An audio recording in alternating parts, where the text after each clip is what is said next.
आंबेगाव तालुका पंचायत समितीच्या सभापतीपदी कैलास वाकाळे आणि उपसभापतीपदी ज्योतिताई पारधी यांची बिनविरोध निवड झाली.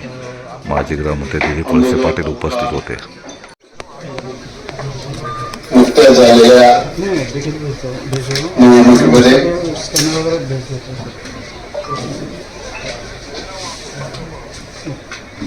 विजय प्राप्त करून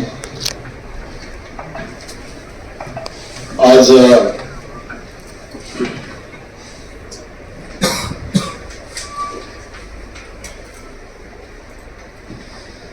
सभापती आणि उपसभापती म्हणून कैलास वाकाळे आणि ज्योतिताई पारधी यांची आपण सगळ्यांनी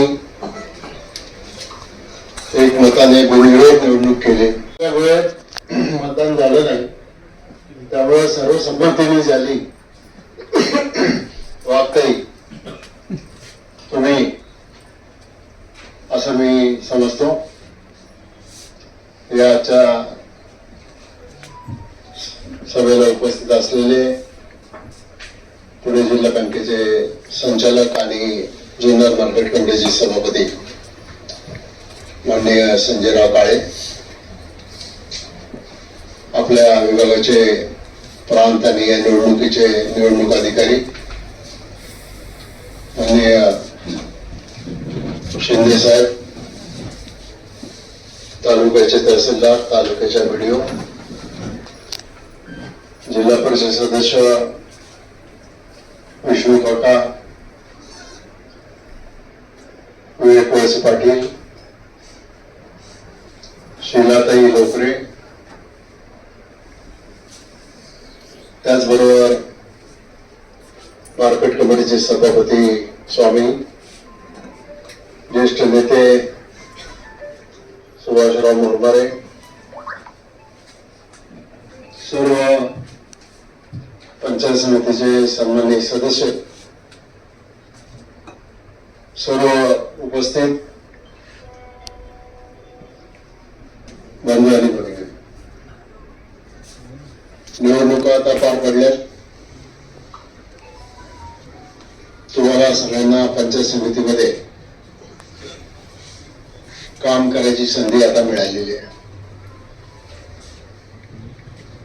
आज पुणे जिल्ह्यामध्ये सगळ्याच तालुक्यामध्ये या सभापतीच्या निवडणुका पार पडलेल्या आहेत, सभापती आणि उपसभापती.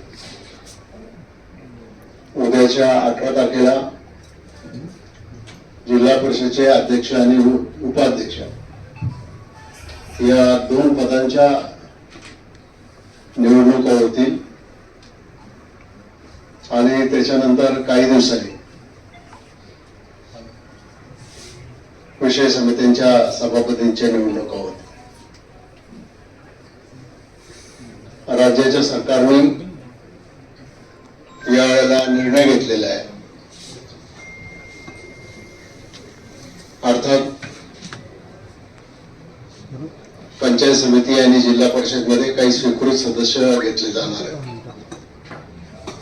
मंत्रिमंडळात निर्णय झालाय, पण अजून त्याच्या संदर्भातलं बिल विधान मंडळामध्ये आलेलं नाही.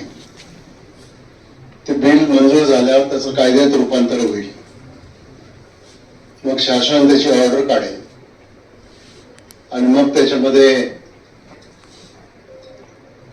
सदस्य स्वीकृत करण्याच्या संदर्भातला निर्णय हा घेतला जाईल. आजच्या तारखेला अशा प्रकारची कुठलीही तरतूद पंचायत समिती ऍक्ट मध्ये नाही आहे.